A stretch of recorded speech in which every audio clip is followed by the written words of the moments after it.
जय हिंद दोस्तों। यह आपका एनईआर का 15वां सेट है और हम लोग इसको शुरू करते हैं। सबसे पहले आप लोगों को कमेंट में लिखना है जय हिंद, ठीक है। और उसके बाद क्लास को देखना है पूरी ईमानदारी से और सीखना है, क्योंकि इस सेट में आपके कुछ नए नए प्रश्नों को भी डाला गया है। तो देखते हैं उनको कैसे किया जा सकता है। पहला प्रश्न ही आपके सामने लिखा हुआ है कि 200 एवं 300 के मध्य ऐसी कितनी संख्याएं होंगी जिन्हें 13 से विभाजित किया जा सकता है। यानी 200 और 300 के बीच आपके 13 के गुणज पूछे जा रहे हैं। तो सबसे पहले आपको खोजना है कि 200 के बाद पहली संख्या कौन सी है जो 13 की गुणज होगी। तो आप लिखेंगे 200, 201, 202, 203 ऐसे लिखेंगे आप डाटा। तो पहला इसका गुणज मिलता है आपका 208। पहला गुणज कौन सा मिलता है आपका 208। ऐसे आप लिखेंगे, लास्ट तक में देखेंगे तो यहाँ से 300 से लिखना शुरू करते हैं उल्टा। तो 300 से क्या हो जाएगा 299, ठीक है 299। तो पहला गुणज आपको मिलता है कौन सा, पहला गुणज मिलता है 208 और जो अंतिम गुणज मिलता है वो कितना होता है, वह होता है आपका 299, ठीक है। अब आपको मालूम हो गया है कि 13 के गुणज हैं और यहाँ पे जो आपका पहला गुणज है उसको लिखेंगे a बराबर 208 और जो अंतिम गुणज है उसको अंतिम पद कहते हैं, यानी अंतिम वाला हो गया है कितना 299, ठीक है। तो आप एक समांतर श्रेणी का फॉर्मूला आपको याद रखना होता है कि एलवा पद बराबर क्या होता है a plus n minus one into D, ठीक है। तो यहाँ पे जो आपका अंतिम पद है वह है आपका 299 और यहाँ पे पहला पद कितना मिला हुआ है आपका 208 प्लस n ज्ञात करनी है minus one into D. D क्या होगा, आपने कहा कि 13 से विभाजित हो यानी 13 का गुणज हो, तो यहाँ पर लिख दीजिए क्या, यहाँ पर लिखेंगे आप 13, ठीक है। इसमें से इसको आप घटाएंगे तो कितना आ जाएगा, यहाँ से घटाने के बाद आपका आ जाएगा 91। कितना आ जाएगा, यहाँ से घटाएंगे 99 में से तो कितना हो जाएगा आपका 8, 91 हो जाएगा। 91 बराबर होगा आपका n माइनस वन इंटू 13, ठीक है। अब यहाँ से देखिए 13 से काटेंगे, 13 सते 91, 13 सते 91 हो जाएगा, यानी यहाँ पे आपका हो गया n माइनस वन इंटू बराबर कितना 13। तो इस माइनस एक को उस साइड भेजेंगे बराबर के, तो क्या हो जाएगा n बराबर हो जाएगा 7 और 1 8। यही आपका क्या हो जाएगा, गुणजों की संख्या हो जाएगी, ठीक है दोस्तों। एक समझाने का आपको प्रयास है, तो समझाने की कोशिश कर रहे हैं आप लोग, देखिए और अपना रिवीजन करिए, ठीक है। और दोस्तों के पास शेयर जरूर करेंगे। लिखा है कि एक रामबस का क्षेत्र निकालें जिसके विकर्ण 16 और 18 हो। रामबस, देखिए सबसे पहले इस रामबस को आप समझेंगे कि रामबस क्या होता है। रामबस ना देकर आपको अगर लिख देता हुआ है कि समचतुर्भुज, तो आप निकाल पाते। रोम्बस को ही इंग्लिश में क्या कहते हैं, समचतुर्भुज कहते हैं, यानी ऐसे चतुर्भुज जिसके चारों भुजाएं क्या हो, बराबर हों लेकिन उसके विकर्ण बराबर ना हो, ठीक है। तो इसका क्षेत्रफल क्या होता है, इसका क्षेत्रफल होता है आपका, अगर इसके एक विकर्ण d1 हो और एक विकर्ण को आप मान लेते हैं d2, तो इसका क्षेत्रफल हो जाता है विकर्णों का गुणनफल बटे 2। रोम्बस का क्षेत्रफल क्या होता है, विकर्णों का गुणनफल बटे 2। तो इसके विकर्ण कितने कितने हैं, एक 16 है और एक कितना है 18। तो लिख दीजिए 16 गुणे 18 बटा 2, ठीक है। 2 से भाग लगाइए, 18 में कितना हो जाएगा आपका 9, बच गया 16 गुणे 9, तो कितना हो जाएगा 16 नवा 144। यही आपका क्या हो जाएगा 144। यहाँ पे देखिए सेंटीमीटर है तो सेंटीमीटर स्क्वायर आपका उस रोम्बस का आपका क्षेत्रफल हो जाएगा, ठीक है दोस्तों। चलिए अगला प्रश्न आप देख पा रहे होंगे। अ, देखिए मैं प्रश्नों को नॉन स्टॉप होता हूँ, तो आप लोगों को अगर प्रश्नों को करना है सॉल्व मेरे साथ में, तो आप वीडियो को रोक कर उसके बाद सॉल्व किया करिएगा, ठीक है। ताकि आपका वीडियो लंबा ना बने, इसीलिए मैं नॉन स्टॉप आपके प्रश्नों को सॉल्व कर देता हूँ, ठीक है। एक रिवीजन क्लास के रूप में आप इसको देख लिया करिएगा। लिखा है कि घास के मैदान में एक घोड़ा 28 मीटर लंबी रस्सी से बांधा हुआ है, बताइए वह कितने क्षेत्रफल पर चर सकता है। देखिए मान लीजिए आपका एक घास का मैदान है, बहुत बड़ा मान लीजिए घास का मैदान है, और इसमें एक आपका ये घोड़ा बांध दिया गया है आपका 28 मीटर रस्सी से। ठीक है, तो घोड़ा कैसे भाई इतना घूम घूम कर तो चलेगा, ऐसे ऐसे चलेगा घूम कर यहाँ तक, यानी वह 28 मीटर त्रिज्या के वृत्त का क्षेत्रफल उस मैदान का चढ़ सकता है। ठीक है, तो यानी उस घोड़े के जितनी दूर पर रस्सी बांधी गई उस त्रिज्या हो जाएगा, और उसके द्वारा चला गया मैदान क्या होगा, वृत्त का क्षेत्रफल। तो वृत्त का क्षेत्रफल क्या होता है, वृत्त का क्षेत्रफल होता है आपका पाई आर स्क्वायर। क्या होता है, पाई आर स्क्वायर। यहाँ से लिख दीजिए पाई का मान 22/7, और कितनी मीटर रस्सी से बांधा गया है, 28 मीटर। तो गणा कर देंगे 28 गुणे 28, यहाँ से काटेंगे तो कितना आ जाएगा, यहाँ से काटेंगे तो आपका हो जाएगा 7 चौक 28। ठीक है मित्रों, अब देखिए जरा सा ध्यान से गुणा कैसे करेंगे। यहाँ देखो आपका कितना बचा हुआ है, बचा हुआ है 22 गुणे कितना, 4 गुणे आपका बचा हुआ है 22 गुणे 4 गुणे, ठीक है, 28। अब देखिए इसमें से अगर 2 इधर भेज देते हैं तो कितना हो जाएगा आपका, यहाँ से हो जाएगा 8। ठीक है, अब गुणा करना है कैसे भी कर लीजिए, 11 गुणे कितना हो जाएगा आपका, 2 भाग देंगे, इधर से भाग देकर यहाँ गुणा कर देंगे, कितना हो जाएगा 8 गुणे कितना 28। 28 का 8 में गुणा कर लीजिए। तो चलिए, तो देखिए 8 8 64 के हो जाएगा, 4 हाथ से लगा 6, 8 दूनी की 16, और 16 6 आपका कितना हो जाएगा, आपका हो जाएगा 22, और गुणे में कितना बचा है 11। ठीक है, देखिए गुणा कितना आसान हो जाएगा, अब तो आपका 11 गुणा कर ही लेंगे, 11 चौक 44 से कितना हो जाएगा 4, 11 दूनी के 22, और 22 और आपका हो जाएगा कितना, हाथ से लगने के बाद 26, और 11 दूनी के 22 और 2 कितना हो जाएगा 24, यानी आपका हो जाएगा सॉरी 24 64। ठीक है, तो यही आपका घोड़े के द्वारा चला गया क्या हो जाएगा, क्षेत्रफल हो जाएगा। ठीक है दोस्तों, अगला प्रश्न देखिए, बहुत ही प्यारा प्रश्न है, आप आपको बहुत ही प्यारे तरीके से भी समझाएंगे। लिखा है कि कितने समय में कोई धनराशि अपने से 3 गुणे हो जाएगी यदि साधारण ब्याज की दर 10% हो। देखो आपने कहा कि अपने की 3 गुणी हो जाएगी, कितनी गुनी, 3 गुनी, यानी अगर 1 हो तो 1 से बढ़कर कितनी हो जाएगी, 3। ये मूलधन है, और जो मिश्रधन हो जाता है कितना हो जाता है, 3। तो ब्याज कितना मिला, ब्याज मिल गया है आपको 2। भैया 1 से बढ़कर 3 हो गई तो ब्याज कितना मिला, 2। और आपको जो दर प्रतिशत दिया हुआ है, दर प्रतिशत दिया हुआ है 10%। ठीक है, समय आपको ज्ञात करना है। तो देखो मूलधन पता है, दर पता है, ब्याज पता है, तो समय निकल जाएगा कैसे, पी आर टी बटा 100 बराबर क्या, यसाई।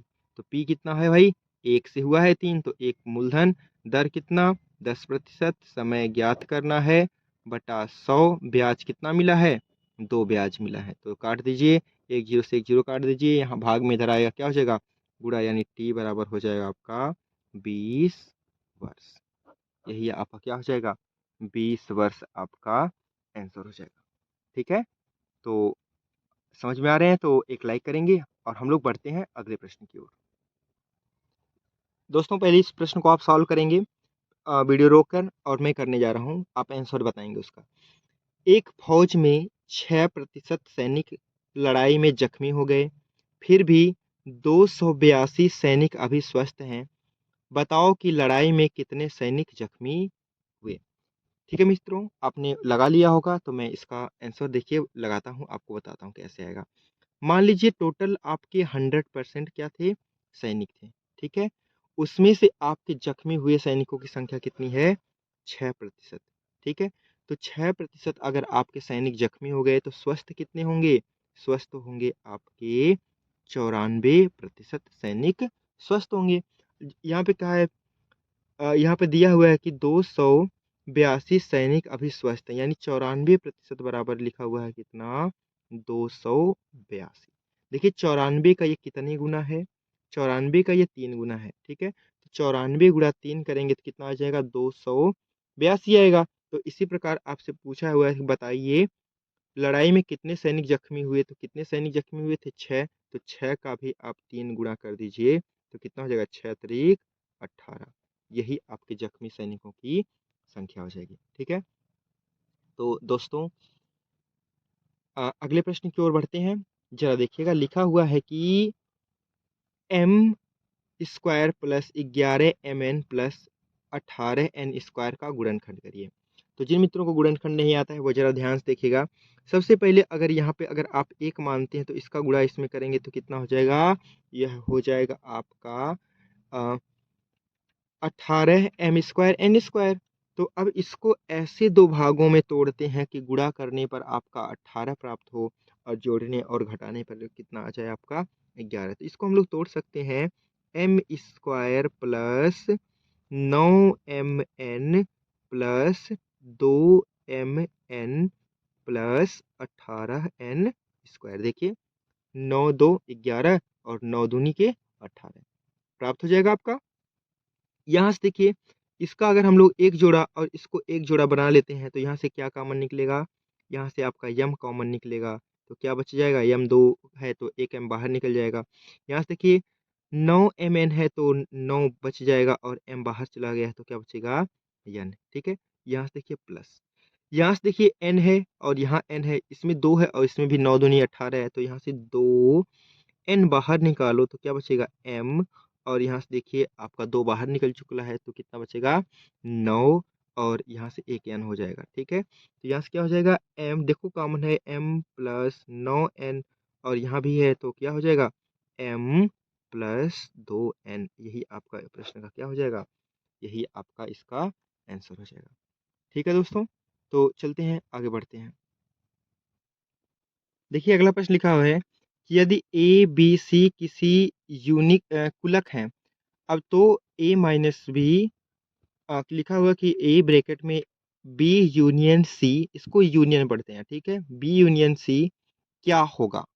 ठीक है दोस्तों, अगर ये देखिए कुलक को हम लोग कहते हैं कि यह उसका क्या है? समुच्चय में है। ठीक है, तो यहाँ पर आपको समझना होगा कि ये आपका क्या है? ए माइनस बी यूनियन सी है। तो इसमें आप देखिए आपका यहाँ पे यूनियन वगैरह नहीं लगा है, यहाँ भी नहीं लगा है। अब देखिए कि अगर जो घटता है यहाँ पे घटता है तो यूनियन बदल जाता है आपका इंटरसेक्शन में। ठीक है, तो ये देखिए इसको आप यूनियन कहते हो, अगर ऐसे उल्टा लगा दिया जाए तो इसको क्या कहते हैं? इंटरसेक्शन कहते हैं। तो इसका आंसर क्या हो जाता है आपका? इसका आंसर बी हो जाएगा, क्योंकि देखिए यहाँ से ये घट रहा है तो यहाँ से ए माइनस बी होगा और फिर ये क्या होगा आपका? ए माइनस सी होगा। तो देखिए ए माइनस बी और क्या हो जाएगा आपका? यहाँ से ए माइनस सी और यहाँ पे लग गया है इसका क्या? इंटरसेक्शन। ठीक है, तो ए माइनस क्या हो जाएगा आपका? Option number B. बाकी मैं एक दिन आप लोगों को क्लास में समुच्चय के सारे प्रश्नों को कैसे आते हैं आपके पेपर में बता दूंगा। ठीक है, अभी देखिए फिलहाल इतना ही। अगला लिखा हुआ है कि एन प्राकृतिक संख्याओं के वर्गों के योग का फार्मूला क्या होगा? ठीक है, तो n प्राकृतिक संख्याओं के वर्गों का योग का फार्मूला आप जानते हैं। अगर नहीं जानते हैं तो याद कर लीजिएगा, क्योंकि आपके एग्जाम में यह डायरेक्ट भी पूछा जाता है और इस पे आधारित प्रश्न भी पूछे जाते हैं। तो क्या होता है? यह होता है आपका 1 से लेकर n तक की प्राकृतिक संख्याओं के वर्गों का योग n n plus 1 2n plus 1 बटा 6। ठीक है, n n plus 1 2n plus 1 बटा 6। ठीक है, तो इस फार्मूले को आप याद करिएगा क्योंकि आपका डायरेक्ट भी पूछा जाता है। चलिए दोस्तों, बहुत ही खूबसूरत प्रश्न। 2 6 8 24 का ज्यामितीय माध्य क्या होगा? ज्यामितीय माध्य अगर आप नहीं जानते निकालना तो मेरे साथ सीखेंगे। सबसे पहले देखेंगे ज्यामितीय माध्य होता क्या है। ज्यामितीय माध्य, ठीक है, ज्यामितीय माध्य का मैं आपको फार्मूला बता देता हूँ। एक बहुत ही आसान फार्मूला। इसमें क्या करते हैं? पदों की संख्या का गुणा करते हैं, यानी पदों की संख्या, कितने पद हैं? देखो 1 2 3 4, पदों की संख्या का गुणा। देखो 2 और इसको 6 को हम तोड़ सकते हैं 2 गुणे 3। ठीक है, 6 को तोड़ दिया गया 2 गुणे 3। 8 को तोड़ दीजिए कितना में? 2 गुणे 2 गुणे 2। अब इसी प्रकार 24 को तोड़ दीजिए, क्या हो जाएगा आपका? 2 दूनी के 4 दूनी के 8 त्रिक 24। अब देखिए पदों का गुणा और यहाँ पे क्या लिखते हैं? 1 बटा पदों की संख्या। तो कितने पद हैं? 1 2 3 4, 1 बटा पदों की संख्या। ठीक है, सॉरी आपको दिखा नहीं। देखिए मैंने क्या किया, एक दो इसको तोड़ा है 2 को, इस वाले 2 को ऐसे लिख दिया एज इट इज 2। ठीक है, यह आपका कितना है? यह आपको मैंने लिखा है 6। यहाँ पर कितना लिखा हुआ है आपको? यहाँ पर लिखा हुआ है 8 को तोड़कर, और यह क्या है आपका? यह लिखा है तोड़कर 24 को। ठीक है, तो इसी प्रकार यहाँ पे क्या होता है, उनके पदों का गुणनखंड करके करते हैं और यहाँ पे कितने पद हैं, पदों की संख्या से उसके सब में क्या कर देते हैं, भाग लगा देते हैं। तो यहाँ देखो 1 2 3 4 5 6 7 8 यानी 2 के घाते 8 गुणे यहाँ से क्या है 1 2 3 के घाते 2 और पूरे के घाते कितना 1/4 है। इसको अगर हम लोग तोड़ते हैं तो क्या हो जाएगा, ये हो जाएगा 2 के पावर 8/4 गुणे 3 के पावर 2/4। यहाँ से काटेंगे कितना हो जाएगा 2 बचेगा, यहाँ से काटेंगे कितना हो जाएगा 1/2 यानी 2 का पावर 2 गुणे 3 का पावर आधा। 3 का पावर आधा को हम लोग ही क्या कहते हैं करड़ी में, यानी 4 करड़ी में आपका 3 हो जाएगा। 4 करड़ी में 3 अगर हम इसको अंदर भेजेंगे तो ये देखिए 16 रहता है तो बाहर आता है 4, लेकिन इसको जब अंदर भेज देंगे तो क्या हो जाएगा 16 गुणे 3 करड़ी में, यही क्या हो जाएगा 16 तिया 48 करड़ी में। ठीक है, यही आपका क्या होता है ज्यामितीय माध्य होता है। ठीक, अगला प्रश्न देखिए लिखा हुआ है कि sine theta plus cos theta का अधिकतम मान कितना होता है। तो साइन थीटा और कास थीटा का अधिकतम मान आप रट लीजिए कितना होता है 1। ठीक है, कैसे, अगर हम लोग sine square theta plus cos square theta का मान देखते हैं तो कितना होता है 1 होता है। थीटा का मान कुछ भी रहे तो उसका प्लस करेंगे, योग करेंगे तो उसका मान कितना आएगा 1 ही करेंगे आएगा। ठीक है, चलिए बढ़ते हैं अगले प्रश्न में। लिखा हुआ है कि राम की उम्र उसके पिता की उम्र की 3 गुनी है। देखिए अगर यहाँ पे राम और उसके क्या हो जाए पिता, अगर आपने कहा कि राम की उम्र पिता की उम्र से 3 गुनी, राम की उम्र उसके पिता की उम्र की क्या है 1/3 है। यानी अगर राम 1 हो तो पिता कितने होंगे 3 होंगे।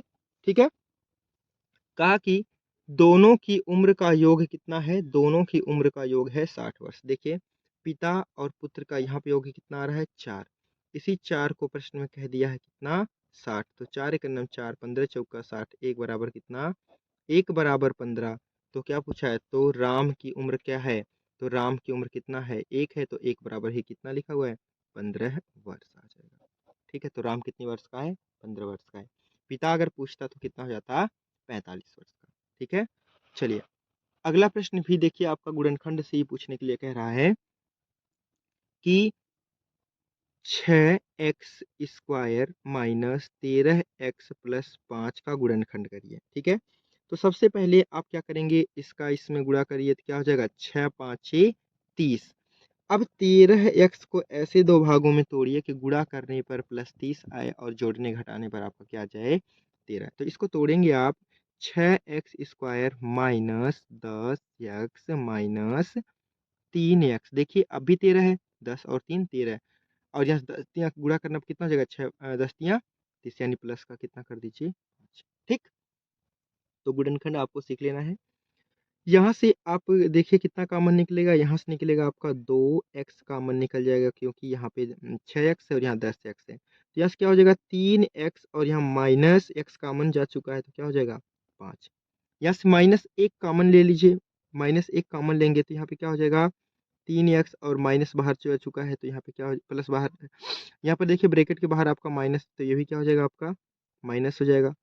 ठीक, अब यहाँ से देखिए दोनों में कॉमन क्या है, दोनों में कॉमन है आपका 3x माइनस 5। तो यहाँ से क्या हो जाएगा 2x माइनस 1, यही आपका इस प्रश्न का क्या हो जाएगा गुणनखंड हो जाएगा। ठीक है दोस्तों, चलते हैं अगले प्रश्न की ओर। दोस्तों कहा है कि यदि 6 8 10 यक्स 7 का समांतर माध्य यक्स हो तो यक्स का मान ज्ञात कीजिए। ठीक है, अब यहाँ देखिए एक्स का मान बहुत ही आसान तरीके से हम निकाल सकते हैं क्योंकि ये औसत ही है और आप जानते हैं कि औसत बराबर क्या होता है, औसत बराबर होता है कुल पदों का योग बटे कुल संख्या। तो देखिए 6 8 10 एक्स प्लस 7 कितने पद हैं 1 2 3 4 5, यहाँ हो गए 5 और इनका कितना दिया हुआ है समांतर माध्य या औसत 8। गुणा कर दीजिए 8 पंजे 40, इनको जोड़ लीजिए तो यहाँ से आप जोड़ेंगे तो टोटल कितना आ रहा है 8 से 14 10 24 और यहाँ से हो जाएगा आपका 31। ठीक है, 31 यक्स और बराबर कितना दिया हुआ है आपका बराबर दिया हुआ है 40।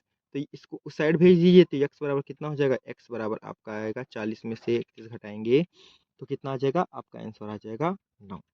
ठीक है। अगला देखिए, भिन्न आप लोगों को निकालने के लिए कहा है, बहुत ही आसान सा है प्रश्न। देखिएगा, लिखा है कि निम्नलिखित में से सबसे छोटी संख्या क्या है। तो देखिए, जब किसी भी भिन्न में संख्या लिखी हो, यहाँ भी आपका हर 7 है, 7 है, 7 है और क्या है, 7। ठीक, यहाँ माइनस में है तो देखिए कोई बात नहीं, घबराने की बात नहीं है। तो देखिए, जो संख्या प्लस में होती है वो बड़ी, और जो संख्या छोटी माइनस में होती है वो क्या होती है, छोटी। तो देखिए, ये सबसे छोटी का है तो ये तो प्लस में है, ये नहीं होगा, और ये प्लस में है तो ये भी नहीं होगा। तो अब यहाँ से आप बच गए हैं कौन सा, ये वाली संख्या और ये वाली संख्या। तो आपने कहा कि इनमें से सबसे छोटी कौन सी होगी, तो जो सब माइनस में होती है वही सबसे ज़्यादा छोटी होती है। तो देखिए, हर दोनों का बराबर है, तो जिस भिन्न का अंश बड़ा वह हर बड़ा, ठीक है, वह क्या कहते हैं, भिन्न बड़ा। लेकिन यहाँ पे माइनस है, तो जिसका अंश माइनस के साथ बड़ा वह सबसे छोटा भिन्न, तो यानी उसका आंसर क्या हो जाएगा, -5/7 हो जाएगा।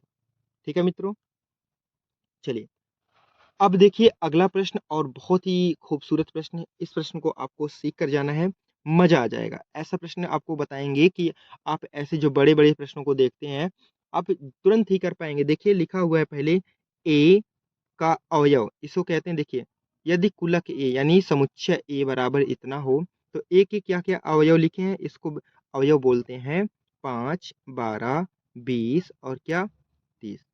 ठीक, और बी के क्या क्या अवयव हैं, बी के अवयव हैं 3, 5, 18, 3, 5, 18, 15 छूट गया है 15, और यहाँ से क्या हो गया, 20। ठीक है।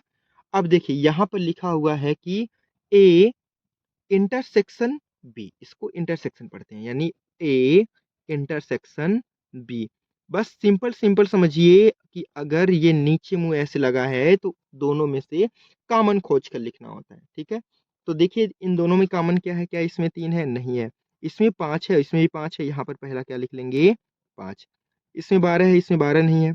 ठीक है, अब यहाँ पर देखिए, इसमें 20 है और इसमें 20 है, तो क्या लिख लेंगे, 20 लिख लेंगे। यही मात्र इस प्रश्न का क्या हो जाएगा मित्रों, यही आपका इस प्रश्नों का आंसर हो जाएगा। ठीक है, देखिए और कुछ कॉमन नहीं, सिर्फ 5 इसमें है, 5 इसमें है, लिख लेंगे, 20 इसमें है और 20 इसमें है, लिख लेंगे। तो यही इस प्रश्न का क्या हो जाता है, आंसर।